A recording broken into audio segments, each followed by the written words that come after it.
आप सभी को नमस्कार मेरे प्यारे साथियों। अगर आप भी 14 मार्च को हिंदी का वार्षिक परीक्षा देने वाले हैं, कक्षा 6 वाले विद्यार्थी, तो ये वीडियो आपके लिए बिल्कुल सही है, क्योंकि आज के इस वीडियो में हम 14 मार्च का हिंदी के पेपर के लिए 100% जो है रियल क्वेश्चन पेपर और उसके आंसर बताने वाले हैं इस वीडियो में। तो आप लोग वीडियो में शुरू से अंत तक जरूर बने रहिएगा। आपको समय मिलेगा 2 घंटे का, और ये विषय आपका हिंदी होगा, और टोटल पूर्णांक जो होगा वो 50 अंक का जो है वो होगा आपका परीक्षा। ठीक, इसके बाद निर्देश दिया गया है, देख लेते हैं इसको एक बार हम लोग, कि इस प्रश्न पत्र में कुल 5 प्रश्न आपसे जो है वो पूछे जाएंगे, और हर एक प्रश्न का उत्तर देना अनिवार्य है। ठीक, यानी कि इनमें से आपको एक भी प्रश्न नहीं छोड़ना है, आपको सभी प्रश्न का उत्तर देना है, और जो है इस पेपर में आपको पास तो होना ही होना है। अगर पास होना है तो आप इस वीडियो को शुरू से अंत तक जरूर देखिए। आप जो है आपका बहुत अच्छा नंबर आएगा, और आप पूरा का पूरा पेपर जो है वो लिख पाएंगे, क्योंकि हम बिल्कुल 100% रियल जो है वो आपको बताने वाले हैं।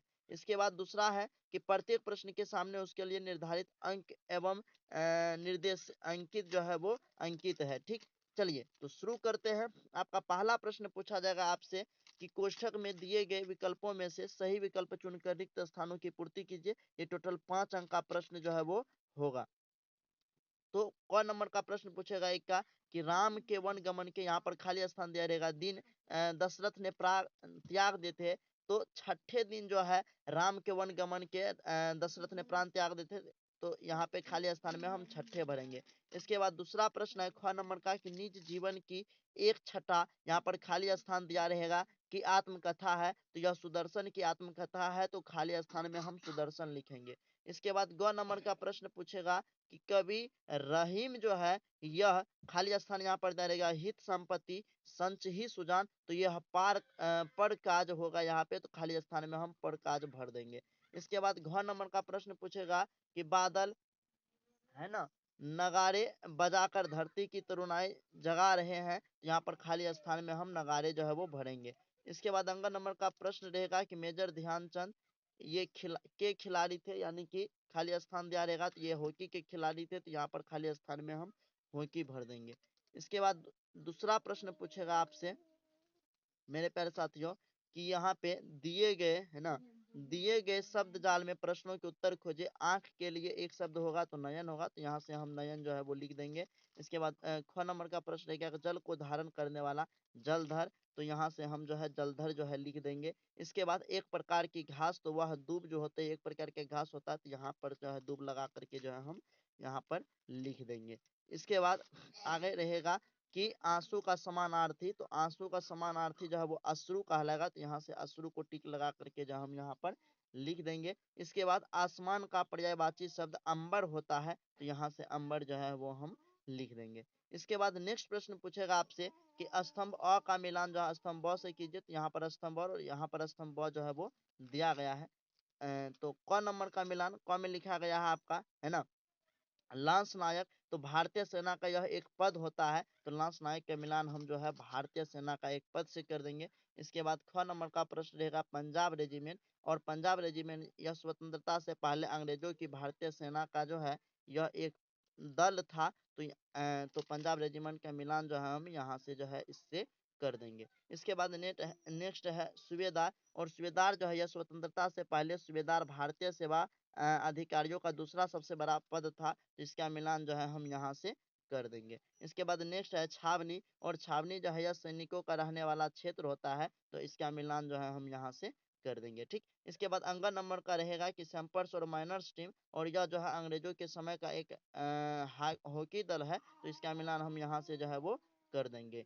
ठीक, इसके बाद नेक्स्ट प्रश्न पूछेगा आपसे अति लघु उत्तरीय प्रश्न, यह लगभग 20 शब्द में आपको इसका उत्तर देना है। प्रश्न रहेगा कि बिस्मिल को साहसी बनाने में उनकी माताजी ने कैसे सहयोग किया, तो बिस्मिल की माताजी ने उन्हें निर्भय सच्चाई पर डटे रहने और साहसपूर्ण अन्याय का सामना करने की शिक्षा दी। इस प्रकार से जो है उसका सहयोग किया। इसके बाद ख नंबर का प्रश्न रहेगा कि सुल्तान के छीने जाने का बाबा भारती पर क्या प्रभाव हुआ, तो सुल्तान यानी कि जिसको घोड़ा था बाबा भारती का, उसी को तो हम सुल्तान कहते थे, तो घोड़ा छीने जाने पर बाबा भारती अत्यंत दुखी हुए, और मनुष्यों पर से उनका जो है अनबन विश्वास जो है वो मतलब कि जो है हट गया, अब उसको विश्वास नहीं रहा। इसके बाद ग नंबर का प्रश्न पूछेगा आपसे कि लोगों ने मेजर ध्यानचंद को हॉकी के जादूगर कहना क्यों शुरू कर दिया? तो मेजर ध्यानचंद की हॉकी की अद्भुत कुशलता देखकर जो है लोग उन्हें हॉकी के जादूगर कहने लगा। इसके बाद घ नंबर का प्रश्न पूछेगा कि मातृभूमि कविता में हिंद महासागर के लिए कौन शब्द आया है? तो मातृभूमि कविता में जो है हिंद महासागर के लिए सिंधु शब्द का प्रयोग जो है वो हुआ है, ये आपको उत्तर में लिखने हैं। इसके बाद अंग नंबर का प्रश्न रहेगा आपका, है ना, कि पहली बूंद कविता में नव जीवन की ले अंगड़ाई किसके लिए प्रयुक्त हुआ है? तो इसमें उत्तर लिखना है आपको कि पहली बूंद कविता में जो है नव जीवन की ले अंगड़ाई धरती के जागरण और जीवन के उल्लास के लिए जो है वो प्रयुक्त हुआ है। ठीक, इसके बाद नेक्स्ट प्रश्न पूछेगा आपसे, जो कि ये लास्ट प्रश्न रहेगा आपसे परीक्षा में, लघु उत्तरीय प्रश्न, लगभग 50 शब्दों में इसका उत्तर आपको देना है और ये 2 पंचे 10 अंक का प्रश्न होगा टोटल। प्रश्न रहेगा कि खड़ग सिंह सुल्तान को पाने के लिए बाबा भारती से किस प्रकार छल किया?